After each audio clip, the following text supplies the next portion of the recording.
Boa noite. Iniciamos a nossa web na UC de manutenção em sistemas elétricos. Então, dando continuidade, né? Semana anterior tivemos a nossa primeira web aula e hoje continua. Na oportunidade tivemos o colega Hiroito, né? Yorioito, salve Hirohito, engano. Hirohito. Semana Hiroito, passada teve perdão. aula? Teve, Maurício. Ué, eu não Uai, sabia também, não. É que o cronograma mas entrou muito a rápido. plataforma não estava nem aberta para mim ainda. E pra mim, Exatamente, só tinha ele, você acredita? e Na pra mim não tava turma? também, não. Pra mim não Não, não tava tava também, não. não. Uai, Eu ainda cheguei conferi. lá no Senai e reclamei para a mulher. Eu falei, você tem certeza? Ela falou, não, é automático. Eu Mas falei, tá meu, tem gravado, alguma Não, não coisa foi errada não. nesse automático aí. Falei para ela, o coisinha não funcionou aí. Ganhou 10, Hirohito, já ganhou 10. Tava O sozinho. Heroíta esteve aqui na última e ela tá gravada, vai estar disponível para vocês. Aí depois a gente olha ela lá. Mas de toda e qualquer forma é um pouco de relembrando e trazendo já assuntos de diagramação e tudo mais. Mas pelo que você me contou, Maurício, não vai fugir muito do presencial de sábado. Então, presencial, quando você Depois a gente assistir, só tem que, depois a é. gente só tem que alinhar a SAP 1 e 2 para a gente ver. Uhum. Não, vai. Na próxima a gente já vem com as SAPs. É. Então, Aí, eu mesmo, eu comecei a acessar ontem a plataforma. Aí foi hoje hoje. veio um recado para mim logo cedo. Mandaram aqui, o Luthier mandou que tinha aula. Eu falei, não, eu já tinha visto que tinha aula. Eu falei, eu já estava vendo. Eu Como falei, fala, o que que bom, aconteceu? o Eu não para trás sei. não adiantou nada. Eu falei para ele, o passado não dá para resolver. Eu não sei o que que aconteceu, mas só tava o Hirohito aqui na turma, em geral só tinha ele. Tinha eu, ele e a monitora, né? Nós três. E aí eu creio que o Luthieri nesse meio tempo, ele até conversou comigo, aí eles viram, né, que tava faltando a galera, ainda mais foi, pô, o Maurício não falta, meu amigo, não tem nem como. E ele não tá presente, aí eu conferi no participante, seu nome não tava lá. E aí ele deu andamento na demanda, né? Olha o E Clomar aí, ó. conseguiu Boa ajustar noite, para todo mundo. Boa O noite, Clamar Clomar, bom? chegou aí. Você não tá na férias, boa noite, bom. Você não tá na praia, não, doido? Tô nada, é semana que vem. Ah, então tá certo. Ué, cancelou as férias? Não, ainda não. Vamos falar então, recapitulando Eu aqui. estava vendo esse equipamento hoje na internet, hein? Esse Na aqui mesma ajuda foto. demais. Esse aqui ajuda demais, tá louco. A Nossa. gente falou um pouco sobre a indústria 4.0, falamos sobre principalmente termografia que está no material. Não entra tanto na parte assim de elétrica, mas como a gente vai ter mecânica, análise de vibrações, né? Que também está ficando muito popular. Assim, eu digo muito popular, começa geralmente nas grandes parques fábricas, né? As maiores indústrias, e isso vem popularizando. Por exemplo, uma câmera dessa aí, uma boa, vai estar em torno de 3,5, beirando 4, né? Então, Deixa eu te assim, é um falar. investimento elevado. Sim, Ela Cristiano, parece que ela consegue ver se tá em curto e tudo mais. ela vai te mostrar a temperatura. Então, você analisa, um exemplo, vou te dar uma outra imagem aqui, ó. Tá vendo que nessa, vamos usar da esquerda aí. Tá vendo que Hum. são três contatos e o da esquerda está com a temperatura maior? Sim, sim. Então aí você vai conseguir analisar o quê? A temperatura maior na parte elétrica pode estar com um mau Mau aperto, contato. né? Um Pode Isso. ser aperto mau ruim contato. ali. Ou pode ser o seguinte: o que que acontece geralmente? Um exemplo aqui de residencial, mas na indústria também acontece. Vou usar o da indústria. Você tem a demanda chegando ali trifásico. Só que a sua área administrativa, ela é mono, certo?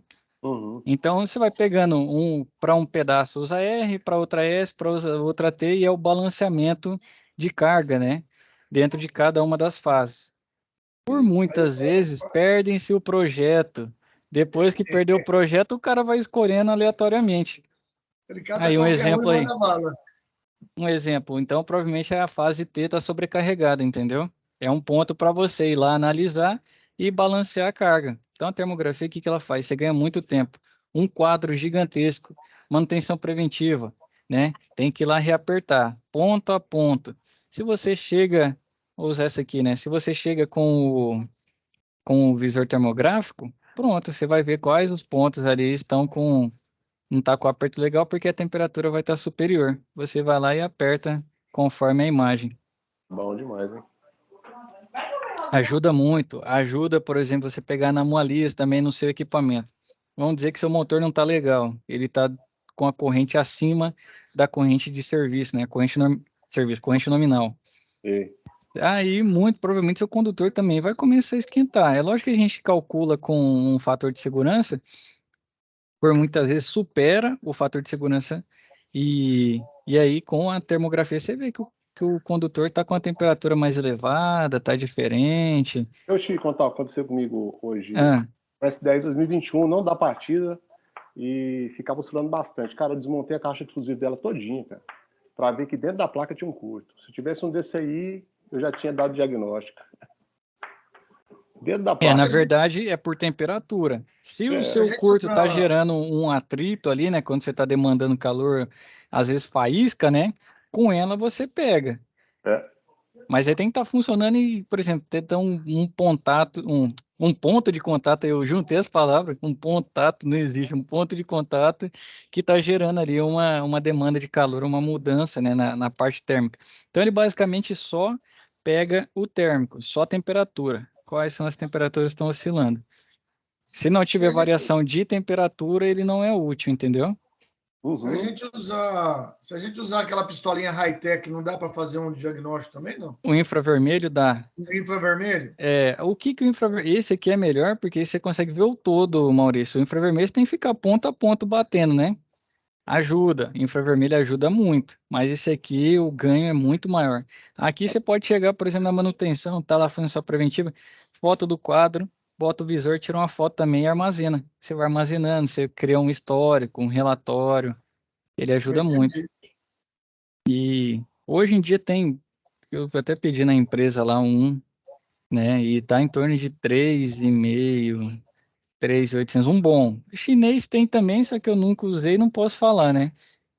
Lá a gente usa um da FLIR, e aí realmente ajuda demais. Termografia, isso aí é a indústria 4.0, né?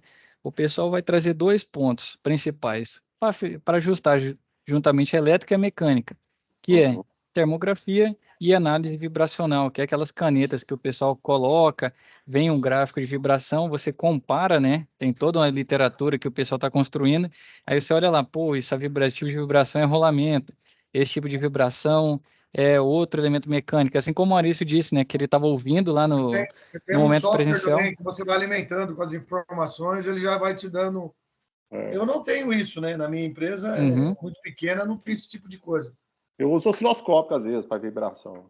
Às vezes dá para pegar. tá, osciloscópio também. Realmente, isso aí é indústria 4.0. Então, na hora que chegar no sistema mecânico, a gente vai falar um pouco de vibrações, né? Nem sei se no material tem, mas a gente já traz para falar.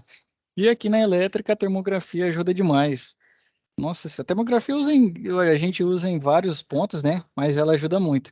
A gente falou de corrente, falou de potência ativa, recapitulando aqui, né? Potência reativa e potência aparente. Vou fazer o contrário. A aparente é aquela produto, né? Da tensão vezes a corrente. E ela vai dar em VA. A gente já falou disso na aula anterior, só passando rapidamente aqui, né? E dela saem duas. Então, somatória de potência ativa mais reativa dá o total de potência aparente. E quem que diferencia qual que são as duas, né? É o nosso fator de potência que a gente viu. Então tá aqui o desenho, ó. O que que é o fator de potência? É o cosseno desse ângulo.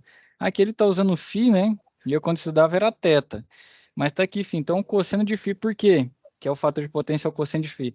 É o ângulo adjacente, né? Que é aqui a potência ativa, sobre a hipotenusa, que é a potência aparente. Então, a aparente é o total. Se esse cosseno de π aumentar, né, que se for, por exemplo, para 0,80, 0,90, 0,95, quer dizer que você tem mais potência ativa e menos potência reativa. Então, o que que acontece? A ativa cresce e a reativa diminui. Então, em vez de estar com abertura maior assim, né, vixe, vai ser até difícil, ele vai diminuindo, vai se fechando.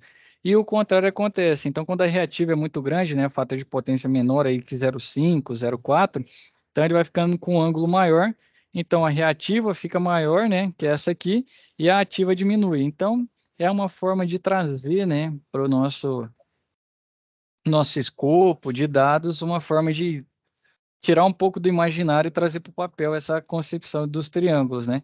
Então quem lembra lá de Pitágoras, falou, nunca mais vou usar, tá aqui a hora que você usa. Na escola brigava com o professor, para quando que eu vou usar Pitágoras na minha vida, né?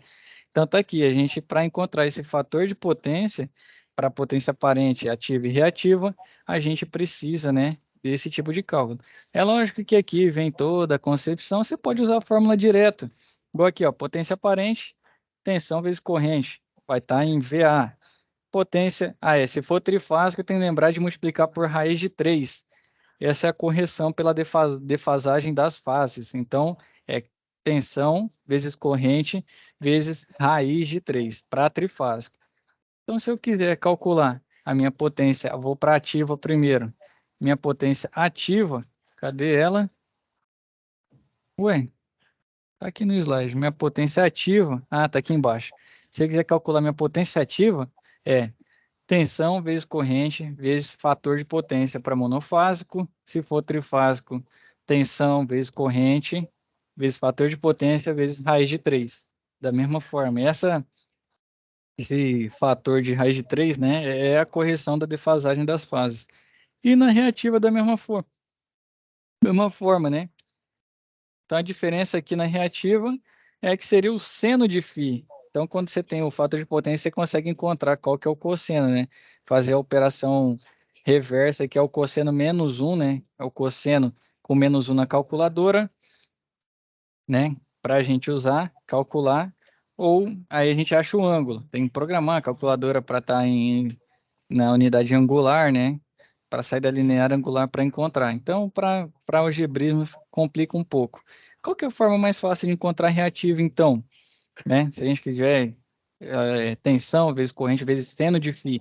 Para não ter o trabalho de achar o seno, o valor de φ para aplicar o seno, eu pego a aparente menos a ativa. Aparente menos ativa vai dar reativo. Exemplo, Maurício, você lembra algum fator de potência aí no seu parque lá? Algum motor?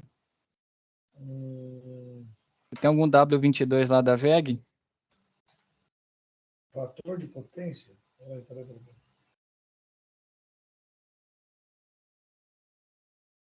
E foi bem onde a gente parou na última web.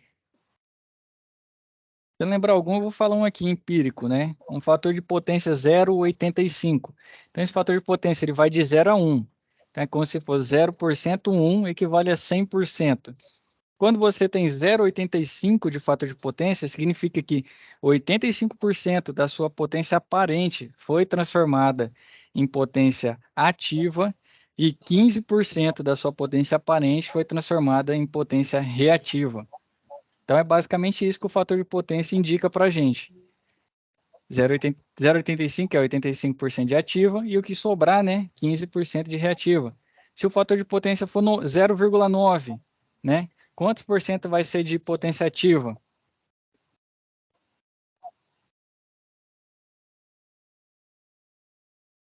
Não, agora fugiu, desculpa. Estava procurando aqui. Vamos lá então. Se o meu fator de potência é 0,9, quantos por cento foi transformado em potência ativa da minha potência aparente? 90%, né? 90% da potência aparente foi convertida em potência ativa. Aparente, potência em VA, ativa, potência em watts. Reativa, potência em VAR, né? VAR. Não é o VAR do futebol, não, mas é o VAR de volt-ampere reativo. Então é basicamente isso. O fator de potência, o quanto vai ser transformado em potência ativa em watts, que é o que interessa para a gente, de certa forma, é o útil, né? Não que a reativa seja inútil, mas ela é utilizada aí para motores, reatores, transformadores, né? Para o campo eletromagnético. Certo? O fator de potência é um assunto muito importante nas indústrias. Um tempo atrás, né, eu creio que hoje não mais, mas eu creio que uns 10 anos atrás aí, não sei se seria, 10 anos atrás mesmo, época que eu estava lá na faculdade ainda, falavam-se muito de fator de potência, correção de fator de potência. Então, eu vou trazer para vocês qual que é a importância desse fator de potência. Muitas vezes a gente não aplica o projeto, mas a gente dá manutenção, né? E o pessoal da manutenção é quem vai averiguar. O operador tem por papel averiguar esses parâmetros? Também, mas o manutentor é conjunto, né? Essa questão das operações. Então, essa correção de fator de potência, controle de fator de potência dentro dos nossos equipamentos, né? Manutenção no geral, ela vem de uma norma, né? Uma resolução normativa da ANEEL. Então, ela exige que o fator de potência seja no mínimo de 0,92. O que quer dizer? 92% 92%. ativa e somente 8% de 8% reativa. de reativo. E quanto mais próximo de 1, melhor. Então, ele quer que você tenha na sua rede o máximo de potência aparente sendo convertido em potência ativa.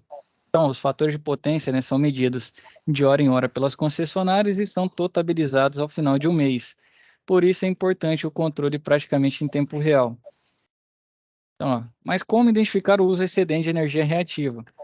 Isso é possível analisando as faturas de energia, pois quando a cobrança de energia reativa excedente é realizada, há uma indicação, geralmente com as siglas como ERX, né, ou EREX, né, ou FAIR. Então, além disso, é importante estar atento às principais causas do consumo excedente de potência reativa. Então, aqui, operação de motores com pequenas cargas por um longo tempo, grande quantidade de motores de baixa potência, motores ou transformadores trabalhando superdimensionados ou em vazio, né, sem carga, motores ou transformadores defeituosos ou muito antigos, até porque isso vai adequando, né? O fator de potência, o fabricante vai adequando conforme as normas vão mudando. Então, se for muito antigo, pode ser que você tenha ou foi fabricado para outra norma, né? E não esteja vigente com a norma atual. Transformadores alimentando cargas pequenas, excesso de lâmpadas de descarga sem correção individual do fator de potência, lâmpadas que necessitam de reatores instalados para iluminação local. Lembra que eu falei transformador, motor e reator? São os três aí principais elementos, né? Que ele vai citando aqui, ó. Fornos elétricos a indução ou a arco operando e máquinas de solda ou de tratamento em funcionamento. Então, são itens que a gente verifica para adequar esse fator de potência. E como que é feita essa adequação, né? Como que a gente corrige? É uma das maneiras mais utilizadas, né? Para aumentar o fator de potência é a neutralização das cargas indutivas usando os bancos de capacitores. Dessa forma, a carga reativa, né? Reativa e indutiva lá do VAR, que a gente viu potência reativa, é compensada com carga capacitiva. Então, basicamente, elas vão se neutralizar. Para isso, é necessário que os capacitores sejam bem dimensionados para que haja maior eficiência possível, né? Uma das maneiras mais comuns de utilização dos bancos de capacitores são correção na entrada de alta tensão, né? Ele altera apenas o fator de potência avaliado pela concessionária de energia, mas não resolve as questões internas, né? Então, ele vai corrigir na entrada. Isso é legal porque muitas vezes você está sendo, né, alimentado com um fator de potência não adequado para a normativa e muitas vezes você não tem como medir isso, né? Então você já corrige logo para evitar esse tipo de problema, porque você vai pagar no fim. Ou você vai trazer alguém, né, com um instrumental adequado para fazer um laudo e mostrar que realmente está sendo alimentado de forma inadequada, e isso custa, né, muito dinheiro, então basicamente você já corrige na entrada para evitar esse tipo de problema. Tem correção na entrada de baixa tensão, né, empregada em instalações elétricas que possuem um grande número de cargas com potenciais diferentes. Tem a correção por grupo de carga, né, usada em setores ou grupos de máquinas de até 10 CV de potência. Tem a correção localizada, são instalados bancos de capacitores em cada equipamento que se deseja a correção.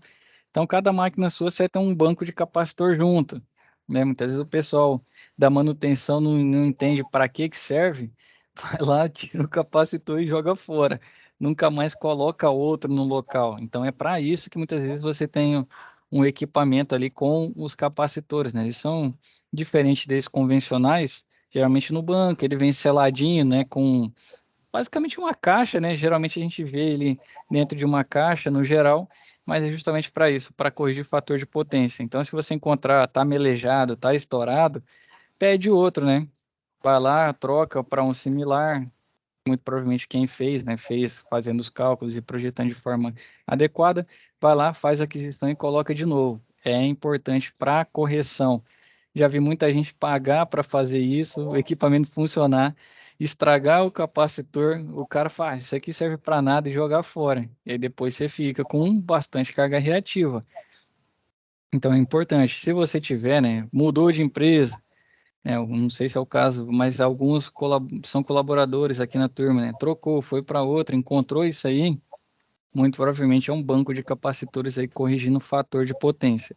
E tem a correção mista, né? São utilizadas correções acima de acordo com a necessidade de cada parte do circuito. Então, ela é feita como se fosse por demanda. Ah, esse circuito aqui não tem muita carga reativa, tá ok. Fiz a medição, o fator de potência tá legal. Ah, agora eu entrei no outro aqui e já tem bastante carga reativa. Então, aqui eu faço correção, no outro não. Então, assim vai, né? Mas ele vai corrigindo por circuito conforme as demandas. Então, os capacitores são elementos passivos. Caso o fator de potência mude, o circuito compensador se tornará ineficiente. Então, ele é calculado conforme a demanda que está sendo alimentada. Alimentou, o cara faz o cálculo e coloca lá a quantidade, né, a capacitância adequada para neutralizar a questão das cargas indutivas. Mudou o fator de potência. Basicamente, o circuito compensador não é que se torna ineficiente, mas vai mudar o nível de eficiência dele. Então, você pode ter necessidade de colocar uma carga capacitiva maior ou menor. Então, ele vai alterar ali, já não vai ser algo que está dentro do projeto, né? Vai mudar. Então, entretanto, também é possível fazer a correção do fator de potência utilizando elementos ativos, como os conversores. Eles são muito vantajosos, pois caso o fator de potência mude, o circuito compensador também se ajustará. Outra maneira de aumentar o fator de potência é desligando cargas ociosas, né? Desligando motores ou transformadores operando em vazio sem produzir nenhum trabalho efetivo. Então, se você tem máquina, né, trabalhando lá de forma em vazio mesmo, sem carga, sem realizar nenhum trabalho, é interessante que deixem desligadas, né, para compensar esse fator de potência. Além de verificar e corrigir tanto os motores quanto os transformadores superdimensionados, certo? Então, ali a gente trouxe, né, todos esses dados e qual a importância do fator de potência. A gente fala, calcula potência reativa, calcula potência ativa, calcula aparente, divide pela tensão, descobre a corrente, seleciona condutor, né? Vou ver se está dentro do quesito de queda de tensão. Vou ver se está dentro do quesito de suportar a temperatura, suporta a corrente de projeto, com fator de segurança. Então, tudo isso a gente calcula e no fim, né? Aqui trazendo a prática para vocês. Por que da gente entender tanto sobre esse tipo de potência? Por que o fator de potência? Como controlá-lo e qual que é o ganho? Isso é ganho financeiro mesmo. Se você ajusta, deixa dentro, provavelmente não, de fato a sua conta diminui. Vamos dizer que não mudou nada na indústria, tá rodando o mesmo tanto de hora, o mesmo tipo de máquina, tudo ok. Se você corrige o fator de potência, você tem um menor custo na sua conta de energia. E aí você evita, né, essas cobranças lá do ERX, né, ERX, ou do FER, né, FR, que são as siglas usadas para cobrança de carga reativa. Ele traz, já linkando outro assunto, né, sobre inversor de frequência e soft starter. Então, ó, quando for parametrizar o inversor e soft também é importante, né? Depende do nível da indústria. Hoje está indo tudo para o soft, ou tudo para o inversor, porque o inversor ele atua na partida, durante o funcionamento e no desligar da máquina, né? Na hora que ela vai fazer a rampa de descida lá, ela vai desligar. Então, o inversor ele funciona o tempo inteiro. Você consegue fazer a sua máquina funcionar por demanda. É lógico que tem que fazer algumas adequações, trocar alguns elementos, mas ela vai funcionar por demanda. Depende do nível que é possível, o seu elemento e aí a configuração que você faz dentro do inversor. Mas vamos lá, você pode usar a sua máquina de 40% até 100%. Então, está com uma demanda menor, você traz a sua máquina para estar funcionando a 40% da carga dela e pode levar ela a 100% também. Soft starter não, só na hora de liga e na hora de desliga, só para fazer a rampa de subida, né? Para facilitar, não ter corrente de pico, você ter gasto maior com elementos mais robustos e na hora da descida também para desligar, né? Justamente para facilitar a questão até da parte mecânica em si, tanto na subida quanto na descida, né? Para não danificar os nossos elementos, né? Então isso aumenta a vida útil. Então o comum é a soft starter, né? Apesar que ontem eu estava na Webelo com o pessoal, tinha gente falando que ainda usava a estrela triângulo. Eu não sei o nível, né? É que vai de acordo com o tamanho do parque fábrico de cada um, mas tem também estrela triângulo, né? Que já é um advento acima da direta. mas o mais comum, você vai encontrar, até os equipamentos já vêm, né, muitas vezes, com a soft, ou mais moderno, né, também vai ter um custo maior, com o inversor já no sistema. Então, desta forma, a possibilidade de primeiro testar para depois... Ah, aqui, ó. Quando for parametrizar o inversor, né, ou uma soft, diretamente em campo, deve ter o cuidado de desacoplar o motor da máquina. Desta forma, a possibilidade de primeiro testar para depois colocar a máquina em plena atividade, evitando assim algum tipo de imprevisto. Para instalação de um software ou inversor, procure no manual ou na placa de identificação dos dispositivos e informações relevantes, né? Então, o inversor, assim como a software também, ele tem uma IHM. Então, você consegue configurar ele, né, pela IHM. É mais simples, mais fácil? Depende da operação de cada um. Tem gente que vai chegar com o computador e jogar, né, a programação lá dentro. Não sei se todo mundo já trabalhou com CNC, muito similar ao CNC essa questão. CNC o cara pode ir lá na EGM colocar a linguagem G, né? G tal, M tal, chama a ferramenta tal, né? Quero no eixo X, Y, Z. Aqui da mesma forma, você vai poder colocar lá na IHM cada uma ou já chegar com o programa e subir, né? Com a programação. A programação é mais fácil que você tem a facilidade de testar, né? Então, quando você testa e simula, hoje em dia tem simuladores aí de software, de CNC, testou, simulou no virtual, você emprega, né, no real, né, no físico, e você tem um ganho de não ter que ficar testando lá. Então, lá você vai colocar, vai rodar, se tiver tudo ok, tudo numa boa, né? Tanto o programa você já testou, mas na parte física, as ligações e tudo mais vai funcionar bem. Esse é a grande vantagem. Então tem as duas formas de fazê-lo.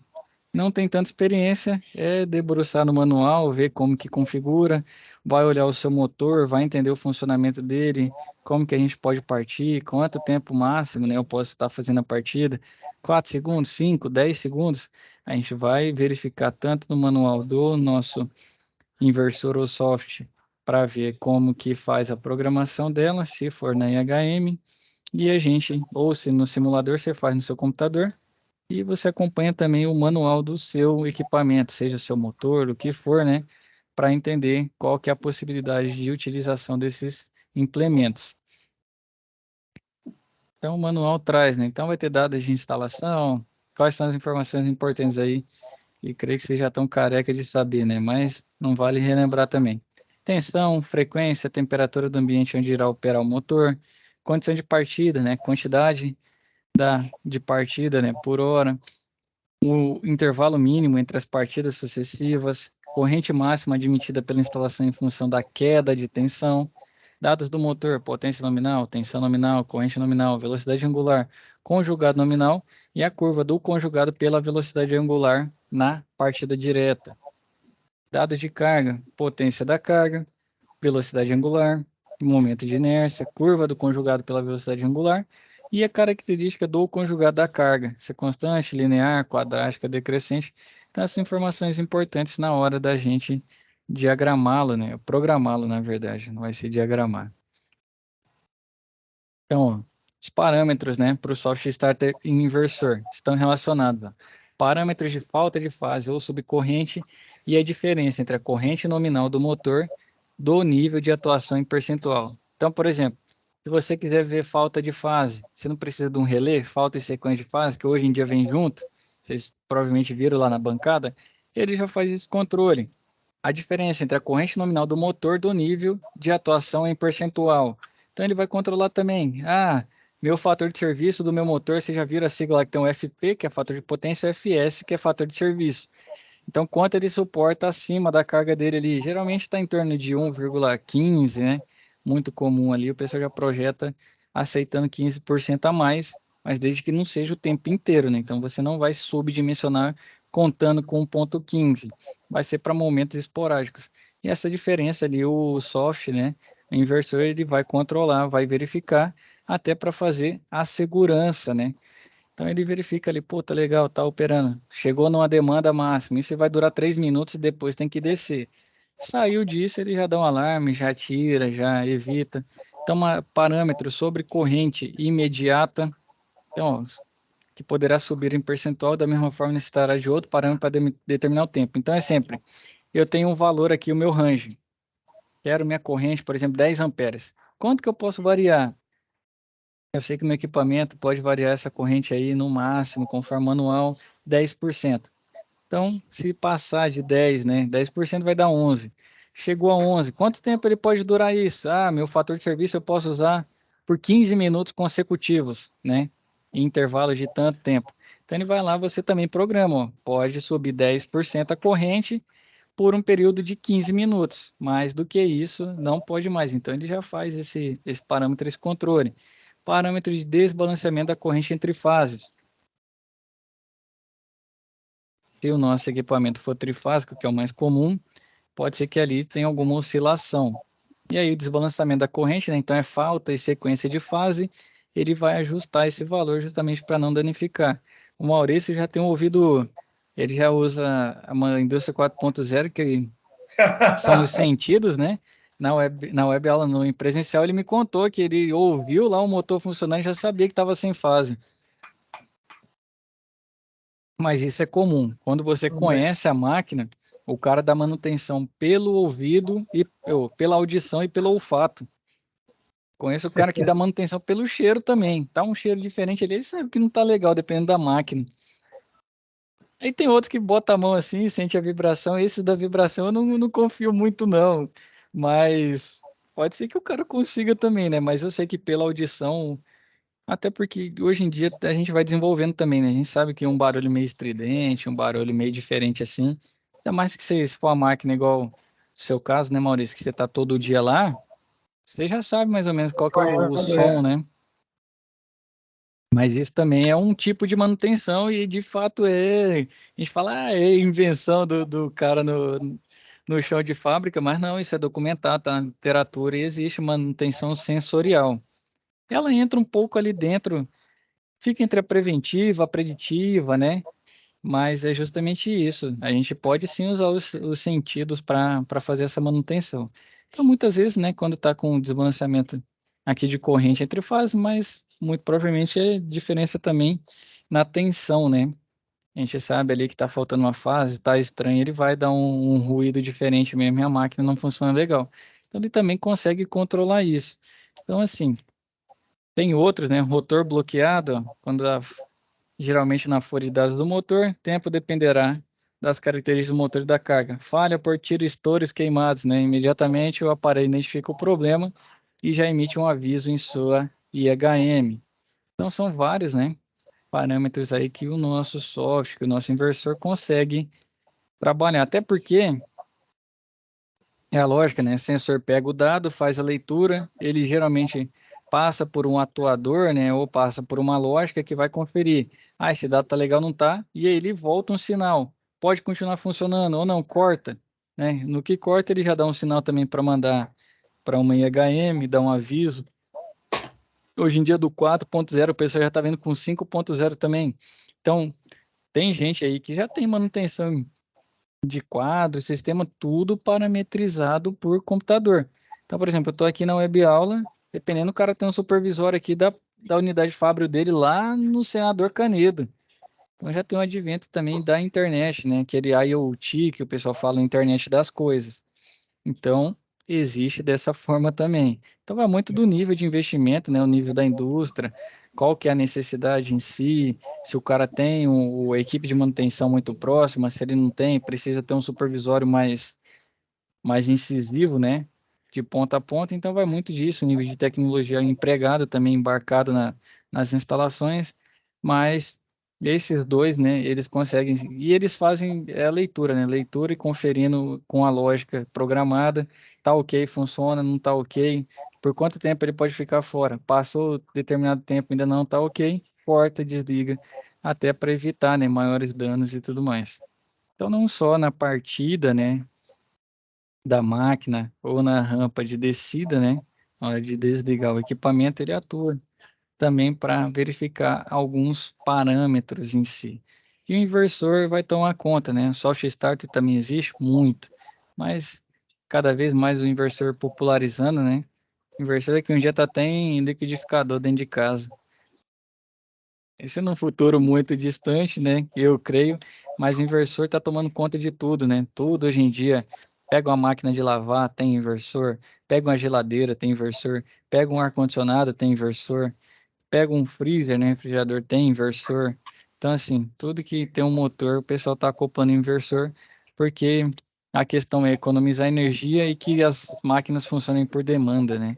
Essa é a grande diferença, o grande mudança é que tudo hoje em dia funcione por demanda. Então, em vez de ficar só ligado ou desligado, ou é 100% ou é 0%, não. Vou ter um range ali, uma oscilação, e o inversor traz essa possibilidade. Desgasta menos, aumenta a vida útil, o consumo é menor. Tudo isso aí ajuda, né, no nosso dia a dia. Então, nos inversores de frequência é possível trabalhar com diversas velocidades, né? Já que possuem um potenciômetro ou entradas digitais, que são recursos do comando de velocidade. Eles também têm os mesmos recursos de rampa de aceleração, né, na hora de energizar e de desenergizar o motor. Tanto um método de partida quanto o outro são usados para obter vantagens competitivas no mercado. Vou te dar um exemplo. Muitas vezes você tem uma máquina que não precisa ficar oscilando. Ela é ligada full 100%, na hora que você não precisa mais dela, desliga. Para que você vai ter um inversor, né? Você vai gastar mais com o equipamento, sendo que um outro, né, com um menor valor, resolveria o seu problema. Então vai ter casos que o software é melhor do que o inversor. Então há casos e casos. A maioria das vezes o inversor vai ser melhor do que a soft starter, de fato, né? Pela questão de funcionar por demanda. Mas vai ter casos que o software vai estar lá e o inversor não é melhor do que o software. Então, assim, não é uma verdade universal que em todos os casos que o inversor é melhor que o software. Então, tem o software, vão implementar um projeto para trocar, né? O pessoal da manutenção já dá um toque para o pessoal de projeto, vamos trocar. Então, tem casos que não, que realmente o software ele vai ser melhor do que o inversor. Então, depende muito do caso, né? Então, é tecnicamente impossível citar todas as marcas e modelos disponíveis no mercado atualmente. Que eu trouxe exemplo, né? Não é puxando sardinha não, mas eu sou fã dos caras aí da WEG, né? A WEG realmente é a indústria nacional que tem bons elementos. Eu trouxe a fotinha aí de um soft e de um inversor. Já tem outras marcas, né? Tem a Siemens também, que é muito boa. Temos a Schneider também. Temos alguém que trabalha com outra marca além dessas? Eu trabalho com uma marca chinesa. Agora eu não vou lembrar o nome, não. É isso que eu ia te perguntar, que você falar que LG. é LG. Você faz para mim que era É o bom, meu amigo? Fala, Clomar. O chinês dele é o LG ou o Mitsubishi. O Mitsubishi, eu te mandei uma foto do Mitsubishi semana. A Mitsubishi é um japonês, pô. É. E o LG é coreano. Mas não é... Como é que chama lá?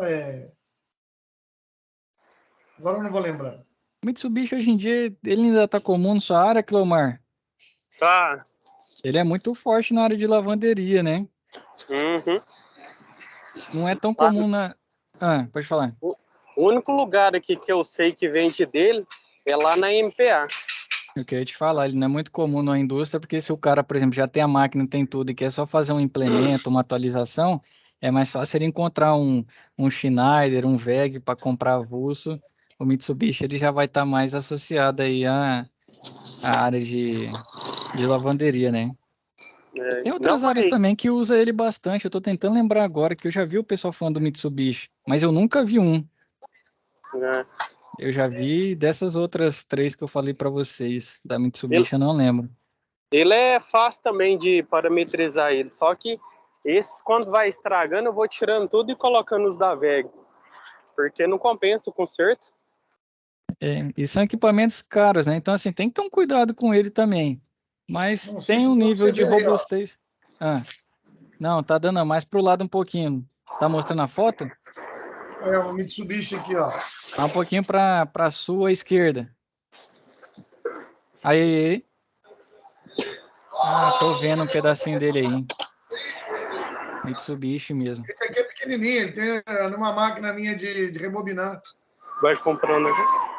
E o engraçado da Mitsubishi, eu não sei por quê, eles tinham muito mais equipamentos na área elétrica, né? E hoje em dia no Brasil já está mais restrito encontrá-los.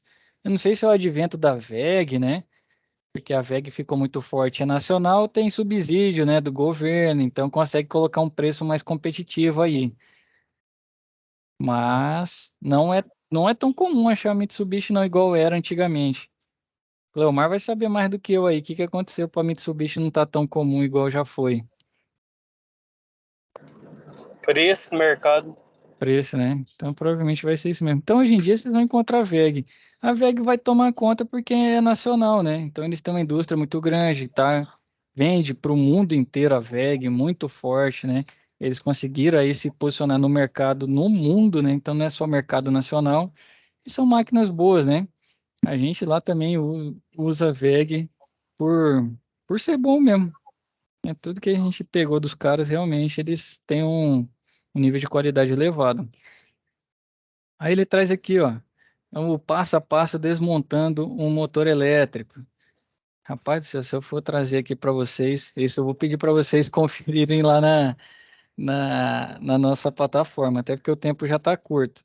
Mas ele traz, ó, alguns cuidados, né, quando a gente vai desmontar o nosso motor, para marcar, né, dar uma marquinha ali, qual que é a tampa dianteira, qual que é a tampa traseira, posicionamento, para justamente não ficar aquela folguinha, não encaixou legal na hora de desmontar o motor, né? Então marque ele com martelo, um punção. Hoje em dia tem outras formas de fazer também, né? Hoje em dia tem as canetas que escrevem no corpo dele ali, dependendo. Marcar do lado, fazer uma Exatamente, marcação. você faz um risquinho, né, com algo que tem uma ponta, mas justamente para ajudar na desmontagem. Então aqui ele vai trazer os cuidados, né, que a gente tem que ter. NR10, lembrar das NRs, né? Principalmente a 10 e a 12. Tem aqui, ó, equipamento rotativo, tem que estar protegido. Provavelmente isso aqui tem uma tampa, né? Não é acesso assim simples você ter a polia e a correia. Tem NR12, NR10, os cuidados, né? Então trabalhar com equipamento desenergizado. Na indústria tem muito isso, não dá para parar, não dá para desligar. Mas quase sempre a máquina tem um circuito solitário, né? Então ela tem um circuito dela sozinha e vai ter um disjuntor para ela. Aí o pessoal tem muito mito, tem que aprender a fazer com a linha energizada. Tem, é importante, né? Mas o que que acontece? Tem como trabalhar, a gente tem EPI que ajuda nisso, dependendo do tamanho, do nível da carga, do seu ambiente, umidade e tudo mais. Mas o ideal é que sempre desenergize, vai lá no quadro, né? Eu nem vou falar para trabalhar com a linha viva, não, tá? Então é sempre com a linha desligada. Vai lá no quadro, cadeado de bloqueio, você vai colocar o seu, você leva a chave. Já ouvi, né? Esse, graças a Deus, eu nunca presenciei do cara não fazer o bloqueio adequado, né? Nessa hora de trabalhar com a parte elétrica. Chegar lá é um desavisado, máquina parada, tem que voltar a rodar. Porque quem trabalha na indústria sabe, o operador não quer nem saber se a máquina, se fosse um carro, se tiver só 3 rodas, o cara quer que roda do mesmo jeito, né? O operador. Ele tem que entregar a produção e o pau tora com a manutenção. Aí o cara da manutenção, pô, não pode rodar 150% não, tem que ter calma. E aí fica sempre essa briga, né? Que é comum em qualquer indústria aí, do operador com o manutentor. Então, esse cuidado tem que existir. E aí o cara queria rodar a máquina, foi lá no quadro, ligou o disjuntor, acionou a máquina com o cara dentro. E aí, meu amigo, infelizmente não teve jeito, né? Veio a óbito. Outros tantos perderam dedo, perde membro, né? Toma um choque aí, acaba, né, tendo um problema mais grave, né? Que isso aí afeta até a parte do coração. Eu não sei muito da medicina, não, mas acho que pode provocar arritmia e tudo mais.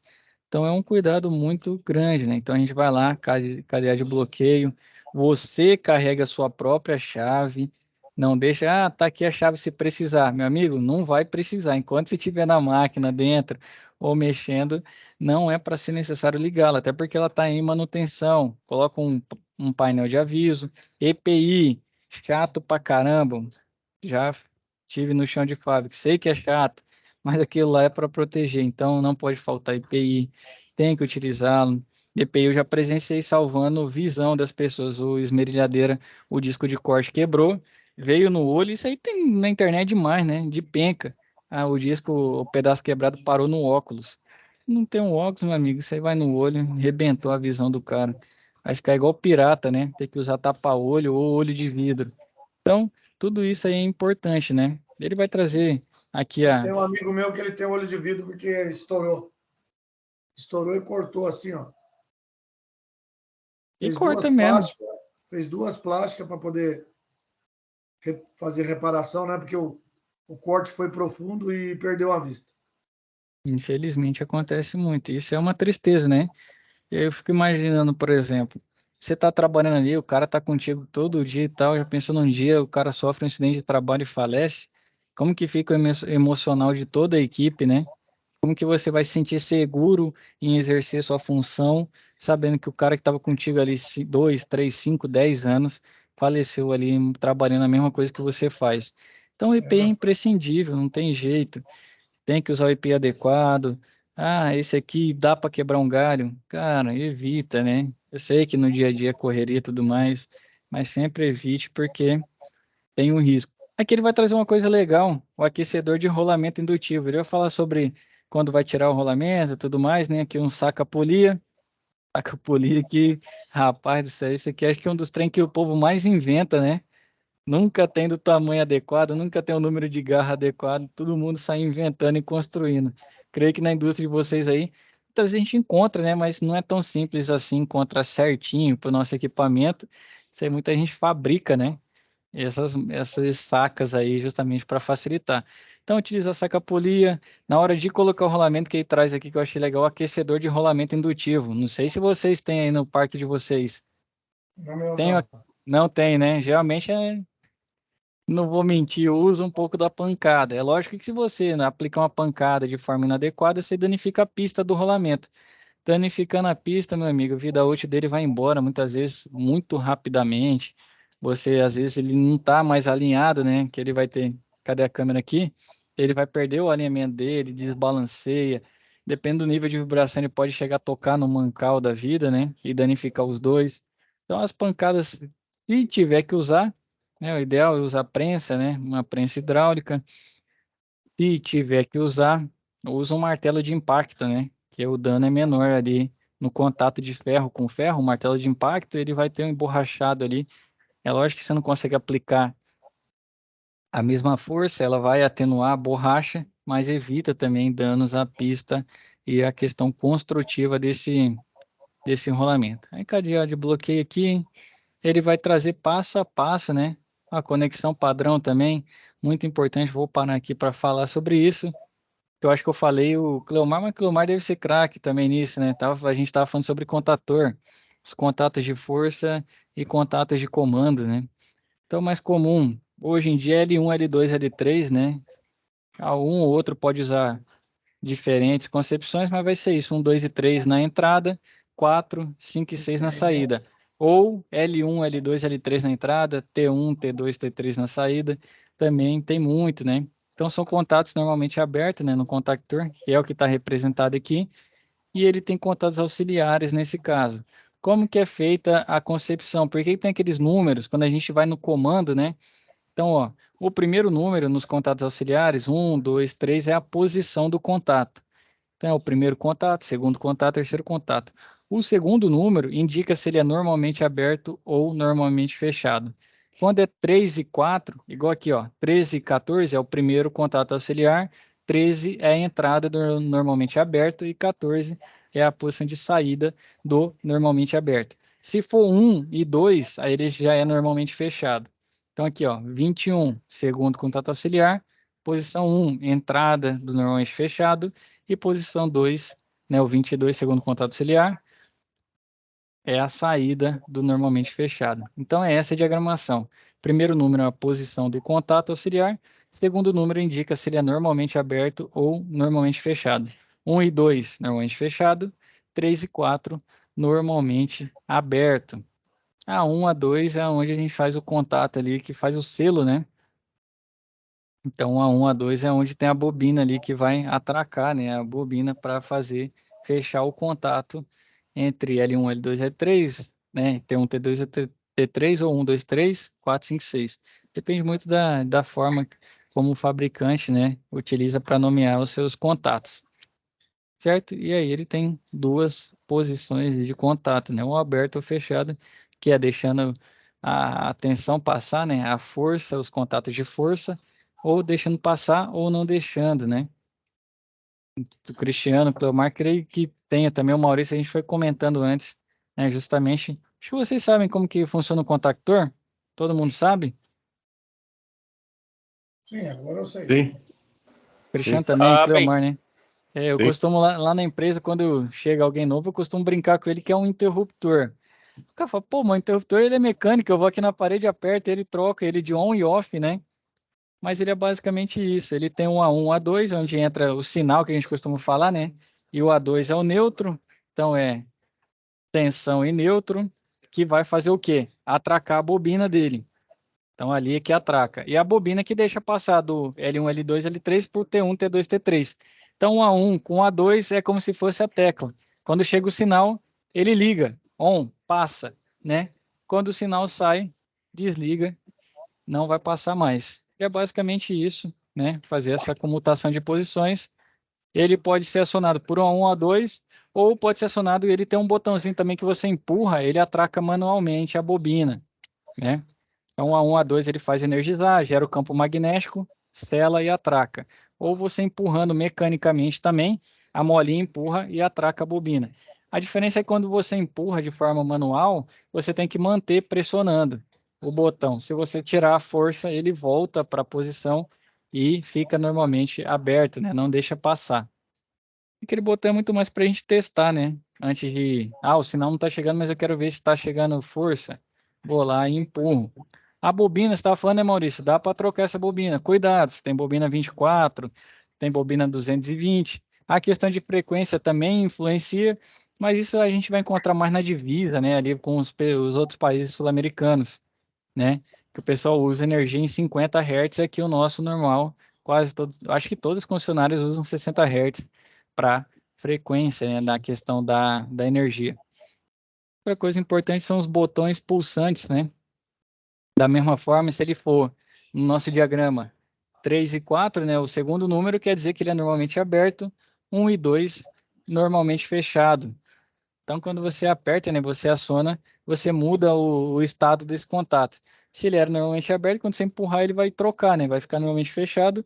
E se ele era normalmente fechado, quando você empurrar, né, pressionar, ele vira normalmente aberto. Botão de emergência também, muito comum, toda indústria se adequou em R12, né, que é justamente a segurança dos equipamentos mecânicos, mas além do mecânico, influencia no elétrico também. Botão grandão vermelho, toda máquina tem. Se não tem, coloque, né? Fala com o pessoal da segurança, implemente essa melhoria, porque por muitas vezes é o que salva, né? É o limiar entre um acidente e um incidente. Se o cara bobeou, tá igual eu aqui com um crachá na máquina rotativa. Foi lá, enganchou. O cara estica o braço, aperta o botão, desliga a máquina. Se o cara não tem esse botão, vai enganchar, vai puxar ele, vai levar a cabeça dele junto. Então esse botão é justamente isso, grandão. Acho que todo mundo já viu um botão de emergência, né? Mas para quem tá vendo gravado aí, você apertou, você quer voltar ele, quando você aperta, você aciona, ele segura, né? Então ele mantém essa posição ali de desenergizar a máquina. Quando você quer voltar, não é só puxar, você tem que girar ele, né? Você gira, ele volta para a posição de origem, até para ter essa segurança. Então apertou, empurra, ele trava. Quando você quer voltar, você tem que aplicar uma força girando o mesmo para ele voltar para a posição original. Chave fim de curso, 3 e 4, normalmente aberto, 1 e 2, normalmente fechado. Muito comum, né?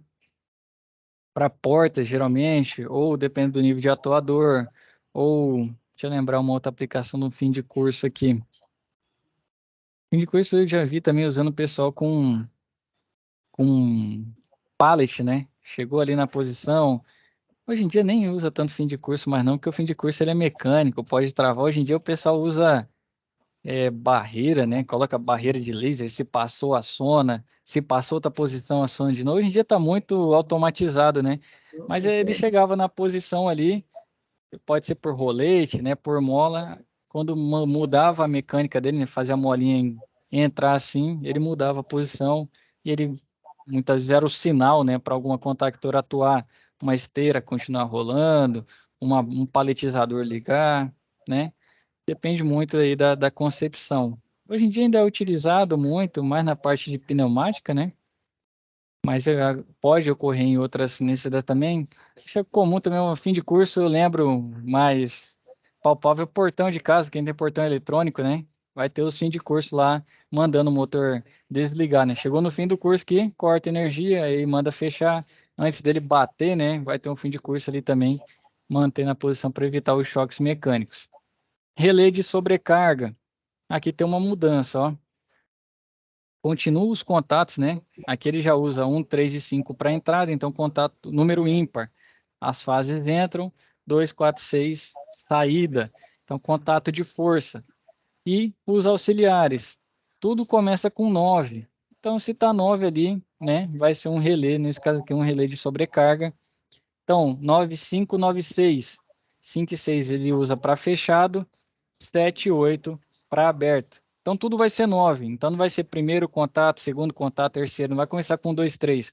Vai ser 9, 5 ou 9, 6 ou 9, 7, 9, 8. Não vai mudar disso. Vai ter só essas duas possibilidades. 9, 5, 9, 6 normalmente fechado. 9, 7, 9, 8 normalmente aberto. Isso ajuda também a identificar nos diagramas, né? A gente está vendo lá, 9, 7, 9, 8 é um relé. Nesse caso aqui, um relé de sobrecarga. E outro muito importante na área de manutenção, importantíssimo, identificação de cabo. Quem já mudou de empresa aí, chega para dar manutenção sem identificação nenhuma, abre o quadro, não tem projeto, não tem mais nada. Anilhar, que igual aqui a imagem, vocês estão vendo as anilhas aí, anilhar ajuda muito na hora de identificar os nossos circuitos. Tem gente que usa, eu já vi gente usando até fita crepe, né? Bota ali em volta do condutor uma fita crepe e escreve. É lógico que a caneta some depois de um tempo, a fita crepe pode danificar. O ideal são as anilhas. Gasta tempo? Não vou mentir, gasta. Eu já fiz uma vez, era para automação, nem era questão da elétrica em si, né? Era só automação. Para anilhar gasta tempo demais, é chato ficar vestindo a anilha no condutor. Mas o ganho, depois de 5, 6 anos, você volta no quadro, está identificado. Muito mais simples da manutenção. Então, da mesma forma que a gente usa os padrões lá, vou fazer meu monofásico aqui. Meu neutro, azul claro. Não negocia, isso é norma. Meu terra, o cabo verde e amarelo, não negocia norma. O máximo um verde ali, né? Vamos liberar um verde também, que muitas vezes não tem o verde e amarelo, ele some muito rápido no mercado. Agora meu faz, vou usar um preto, vou usar um vermelho, sem problema. Da mesma forma as anilhas, para a gente identificar qual que é o circuito. Normal é um quadro ter realmente a gente coloca uma ficha de identificação, qual é o circuito e tudo mais. Porque o cara, quando chega para dar manutenção, meu amigo, ele já está com o BO acontecendo. Imagina você ter que resolver o problema que você ainda nem sabe qual é e ter que identificar circuito. Você vai gastar o dobro, o triplo de tempo, né? Então, muito mais fácil a gente anilhar aí, sempre que quem está fazendo projeto, quem faz montagem de quadro, sempre que possível faça isso, porque pode ser que aí a gente vai plantando, né? Chega o dia da colheita, a gente chega no outro cliente aí, vai estar todo anilhado, porque é uma cultura, né? Cultural. Então, sempre que possível também identifique, né? Anilhem os cabos, todos os condutores que a gente está montando, né? Fazendo a montagem, porque facilita demais, ajuda muito na hora da nossa manutenção. Certo, senhores? Maurício, Cristiano, Cleomar, alguma dúvida desse conteúdo de hoje? Não, beleza. Não, beleza. Hoje foi bom. Cleomar, tranquilo também? Cleomar, acho que dá aula nisso aqui, né? Dá. Na próxima web aí eu vou deixar ele dar aula. Não. Tá doido? Ele tá muito calado hoje. Acho que ele tá preparando para as férias, né? Já tá com o psicológico já em ritmo de férias. É. Foi bom, sim. Bom, Mas bom por hora, alguma dúvida, Cleomar? Tudo tranquilo? Não sei se... Acho que ele tá mexendo em alguma máquina lá, hein? Que eu tô ouvindo ele. Olha lá, o barulho. Não foi não. Eu tinha um problema na internet. Acabei de chegar em casa. É o portão tranquilo. eletrônico. Show de bola. Não, mas de qualquer forma, Mas então, tranquilo. vou pedir para vocês, né? O de sempre. De praxe já, continue estudando, entra na plataforma, dá uma lida no material, vai ser importante. Tem uma web aula gravada que eu fiz com o Hirohito, né, na última, que vocês não estavam ainda na sala, mas deu certo, aí o Luthieri conseguiu resolver, tá todo mundo, já tá gravado. Vou até dar uma verificada se tá lá na plataforma, tá bom? No Beleza. mais, agradeço a presença de todo mundo, fiquem com Deus e até a nossa próxima web. Beleza, obrigado. Boa semana. Falou, obrigado, Maurício. hein? Com Deus. Tchau. Tchau.